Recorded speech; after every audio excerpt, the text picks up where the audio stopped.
तो हम आ गए हैं अपने नए टॉपिक पे, जो हमारा है least cost method with unbalance condition. Unbalance condition आपको पहले से ही दिख रही होगी, 235 और 215 डिमांड, और जो हमारी है demand does not equal to supply. ठीक, डिमांड और सप्लाई हमारी बराबर नहीं है। अब देखना है कि डिमांड कितनी कम है और सप्लाई की जो ये हमारी है सप्लाई, वो डिमांड कितनी कम है। तो 235 माइनस 215 ये 20, मतलब 20 कम है। तो यहाँ पे मैंने ऑलरेडी एक डमी सेल में दे के रखा हुआ कि हाँ 20 हमारी यहाँ पे डिमांड थी वो कर दी, और ये हो गया हमारा 235। अब ये हमारी बैलेंस कंडीशन हो गई है। ट्रांसपोर्टेशन प्रॉब्लम में जब तक बैलेंस कंडीशन नहीं होगी तब तक की क्वेश्चन सॉल्व नहीं होगा। तो सबसे पहले बैलेंस कंडीशन बनाना कंपलसरी है, यही इसकी थ्योरी भी होगी। जब भी क्वेश्चन अगर तो थ्योरी से पूछेगा तो पूछेगा what is the step involve to solve the transportation problem using least cost method. ठीक, इस टाइप का क्वेश्चन भी पूछेगा। मान लो ये क्वेश्चन दिया होगा और मैं क्वेश्चन ये दिया होगा। ठीक, एग्जाम में अगर तो पूछेगा तो ये क्वेश्चन ऐसे दिया होगा और मैं क्वेश्चन ऐसे दिया रहेगा ये। तो अगर जो आपको ये क्वेश्चन आता हो तो ये करिएगा, नहीं आता हो तो थ्योरी आपको पता ही होगी कि लीस्ट कॉस्ट मेथड कैसा सॉल्व किया जाता है। बेसिकली ये ही क्वेश्चन उठा के पूछेगा। हो सकता है टर्म कुछ अलग करे, लाइन कुछ अलग करे, लेकिन अगर थ्योरी पूछेगा इसकी तो सेम टू सेम ऐसा ही टर्म दिया होगा।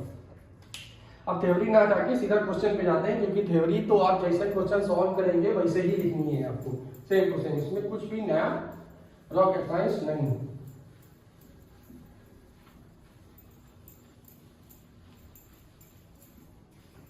ठीक, अब हम क्वेश्चन, आप जब हम लीस्ट कॉस्ट मेथड में जाएंगे तो चेक करेंगे सबसे लीस्ट वैल्यू हमारी जो टेबल में होगी वो कौन सी होगी। तो लीस्ट वैल्यू आप सबको पता है कि लीस्ट वैल्यू हमारी अभी 0 है पूरी टेबल के अंदर।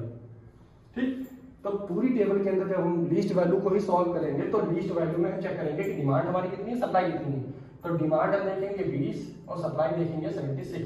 अब 0 दिए हुए हैं तो जो आपका मन करे वही करे, लेकिन अब हम ऊपर से स्टार्ट करेंगे क्योंकि ज्यादा इजी रहेगा, बार बार हमको रो चेंज करनी पड़ेगी। तो हम पहले वाले से स्टार्ट करेंगे। ठीक, तो यहाँ से हम स्टार्ट करेंगे, देखेंगे डिमांड कितनी यहाँ पर दे सकते हैं, मिनिमम 20। तो ये हम 20 अलोकेशन सर में देंगे। अब ये 20 दे दिए हैं तो ये हो गया 0, यहाँ पे कुछ नहीं था, 76 माइनस 20। जब भी देंगे तो सबसे मिनिमम वैल्यू ही देंगे, कभी भी उससे हाईएस्ट वैल्यू नहीं देंगे। ये टेबल में आप याद रखिएगा, कभी भी डिमांड और सप्लाई चेक करिएगा तो पूरा कंफर्म हो जाइएगा। नहीं समझ में आती है तो आप स्केल रख लीजिएगा, हटा दीजिएगा, लेकिन डिमांड और सप्लाई जब तक सही से मैच नहीं होगी सवाल सही नहीं होगा। 76 माइनस 20 ये हुआ 56। ठीक, अब ये जब हो गई है तो हमारी ये रो खत्म हो गई है, क्योंकि हमारी ये डिमांड खत्म हो चुकी है। अब हम जो देखेंगे वो हमारी, अब सबसे कम मिनिमम वैल्यू कौन सी बची है, आई थिंक 4, जो हमारी ये मिनिमम। ठीक, अब मिनिमम में देखेंगे, यहाँ पे डिमांड हमारी अब हो गई थी 56, सप्लाई, और डिमांड हमारी 72। तो हम बताए थे कि सबसे मिनिमम वैल्यू देनी, मिनिमम वैल्यू हमारी है 56, मिनिमम वैल्यू हमारी है 56। ठीक, 56 दे दिए तो ये भी हमारा 0 हो गया, यहाँ पे भी कुछ नहीं बचा। 72 माइनस 56 बचा कितना, 16। ठीक, आप 16, अब ये हम 4 दे दिए हैं। अब जब हमारी ये वाला भी ये कैंसिल आउट हो गई। ठीक, अब हमारी जो मिनिमम वैल्यू हम चेक करेंगे। ठीक, अब हम जो मिनिमम वैल्यू हम अपनी चेक करेंगे, क्योंकि ये तो पूरी ये हो गई है तो ये रो भी कैंसिल हो गई है और ये वाली भी कैंसिल हो चुकी है, क्योंकि इसमें भी हमारी डिमांड सप्लाई पूरी हो चुकी है और इस वाले की भी पूरी हो चुकी है। अब हमारी जो टेबल बची है भाई वो ये सिर्फ ये इतनी बची हुई टेबल। ठीक, अब जो हमारी टेबल में है इसमें मिनिमम वैल्यू हम कौन सी देखेंगे, मिनिमम वैल्यू हमारी कौन सी है सबसे, अब ये हमारी दिख रही है 8। ठीक, अब हम 8 में क्या, डिमांड हमारी 16 यहाँ पे है, सप्लाई हमारी है 77, लेकिन हम देंगे कौन सबसे मिनिमम, मिनिमम वाली 16 दिया, ठीक। अब ये 16 दे दिए तो ये 0 हो गया, मतलब कि इस रो का काम खत्म। अब जो हमारे कॉलम में यहाँ पे ये था तो 77 माइनस 16, जब 77 माइनस 16 करेंगे तो आएगा ये 65, हाँ ठीक।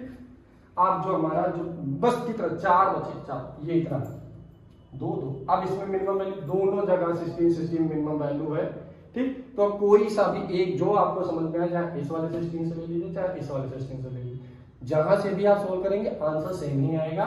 यहां से स्टार्ट करते हैं 16। अब इसमें इस वाले 16 पे अगर तो हम देख रहे हैं तो हम कहाँ देखते हैं, जो हमारी डिमांड है वो 41 है और सप्लाई जो हमारी है 82, तो हम देंगे क्या मिनिमम वैल्यू ये हमारी है, तो ये 41 ये दे दिए यहाँ पे एक एलोकेशन से, ये 41 पूरा चला गया। तो अब ये वाली रो भी कैंसिल, 82 माइनस 41, 82 माइनस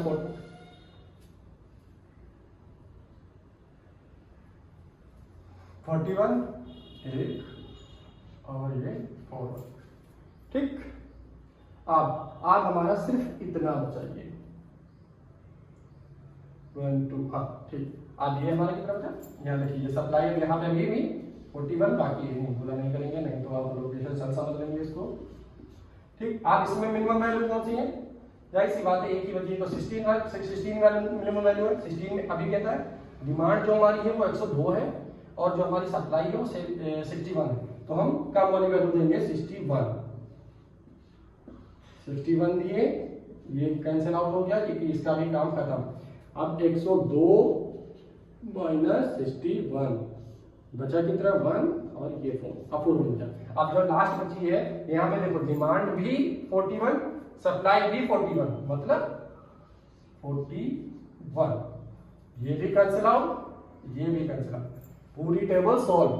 बराबर में 100% एंड रेट लास्ट में ही पूरी की पूरी वैल्यू फिल आउट होंगी, कोई भी गलती नहीं करना। अगर जो आप एक भी गलती डिमांड और सप्लाई में या माइनस करने में गलती हुई तो पूरा सवाल गलत। ये याद रखिएगा, आपको 100% ये याद रखना है कि हम डिमांड कितनी दिए हैं, कितना माइनस करना है, माइनस करने के बाद कितनी वैल्यू हमारी बच रही है, तभी हमारा क्वेश्चन सॉल्व होगा। अब कुछ नहीं करना, बस जितनी भी हमारी अलोकेशन सेल है, एक ये अलोकेशन सेल हमारी है, एक ये है, एक ये है, एक ये बस, और तो है नहीं, बस यही सारी, बस वही अपना जो पहले से करते आए हैं, 4 × 56 प्लस 0 × 20, ठीक, 41 plus 41 × 24 plus 41 × 16 plus 8 × 16 plus 16 × 61। Calculator आपके पास अलाउड होगा एग्जाम में, आप इसकी टोटल निकाल के सॉल्व कर दीजिएगा, ये तो 0 हो जाएगा, इन सब की मल्टीप्लाई करके टोटल एडिशन जितना भी आए और ये इसका आंसर होगा। जो आप मेथड सॉल्व किए हैं, जस्ट यही मेथड आपको थ्योरी में ही लिखना है। क्वेश्चन मोस्टली थ्योरी और न्यूमेरिकल में ही आता है, तो कभी कभी चांसेस ऐसे हो जाते हैं कि दोनों न्यूमेरिकल दे देता है। क्वेश्चन नंबर 2 में ये यूनिट 2 का वैसे सवाल क्वेश्चन है, तो कभी कभी बहुत रेयर केसेस में होता है कि दोनों न्यूमेरिकल दे देता है, लेकिन जो अपना एटीट्यूड का फॉर्मेट है वो मोस्टली एक क्वेश्चन और एक न्यूमेरिकल ही देता है। तो या तो थ्योरी में इसकी ही थ्योरी दे देगा, या हो सकता है कोई अदर प्रॉब्लम की थ्योरी दे, लेकिन अगर जो नहीं देता है तो कोई अलग से एक्स्ट्रा क्वेश्चन ऐड ऑन होगा, हो सकता है गेम थ्योरी या जो भी अपना है वो दे सकता है, गेम थ्योरी है और ये ट्री मेथड है, उनकी थ्योरी दे देगा, मगर क्वेश्चन ऐसे ही रहेगा। अब जो हमारा नेक्स्ट वीडियो आएगा वो हमारा आएगा वैम मेथड, जिसको वॉगल्स मेथड भी बोलते हैं, वॉगल्स मेथड। थोड़ा सा ट्रिकी है, थोड़ा लेंथी है, बाकी क्वेश्चन वो भी इजी है। नेक्स्ट वीडियो में देखते हैं वॉगल्स मेथड।